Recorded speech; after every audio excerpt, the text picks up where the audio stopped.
Welcome to a new update in which we're going to have a short outlook for the coming week, as there is still economic data gonna come, as last week has been epic when it comes to economic data, with unemployment rates, with the FOMC, with the ECB, with the tech earnings as well, and also the jobless claims kicking in. And this week is going to be fun again. But before we continue, make sure to hit the like button, subscribe to this YouTube channel. Also check out our free trade letter, in which you can find all information you need to become a better trader, in which you can also become a member of our premium platform with a 30% lifetime discount.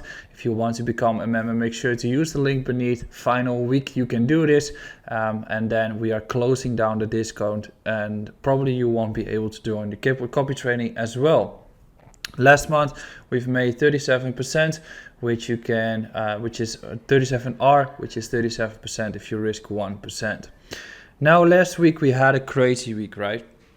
We had the FOMC, we had the unemployment data, we had the case of the tech earnings, which were way worse than expected, and even Elon Musk has mentioned that the potential of a significant recession is going to increase. And I think people should understand that there is no soft landing, that there is most likely a continuation of this downwards trend on the markets, and that we are a little bit too hyped on what is going to happen with the markets, projecting that we won't be having any heavy recession. But with these rate hikes, we probably are going to have one. So this week, Monday is going to be chill. Not much happening, as you can see. I'm using Forex Factory as an important website where you can find the information. On Tuesday, we've got Chairman Powell speaking again during the evening, which is going to be important, as also he has been switching his tone by a little bit. So therefore, it's important to keep an eye on this one. On Wednesday, we've got some more on that regard with Williams speaking. And then on Thursday, we've got unemployment claims and the economic forecast from Europe. And we've got the monetary policy hearings from Great Britain, which is also an important one. And then the final day is the Friday, where we can start picking up pace again before we get into a bigger week, which is consumer sentiment, another FOMC member speaking.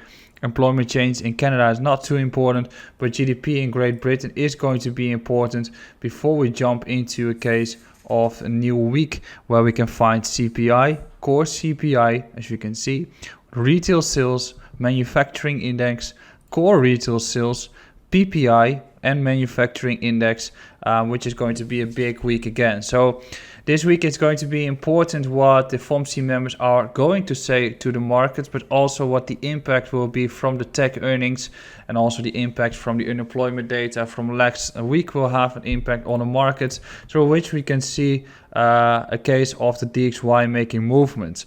During these weeks, especially when CPI, you're probably going to be seeing a case whether the dollar is going to continue falling, as there is a tremendous downtrend taking place here, which is very comparable to the structure we've had in 2021 as well, or in these structures. And usually these come to an end after such a massive correction, because in approximately 8 months' time, we have been falling by 13%, and we have been discussing the fall of the euro approximately in September, which was the best moment to start swapping your euros, actually, or your dollars towards euro.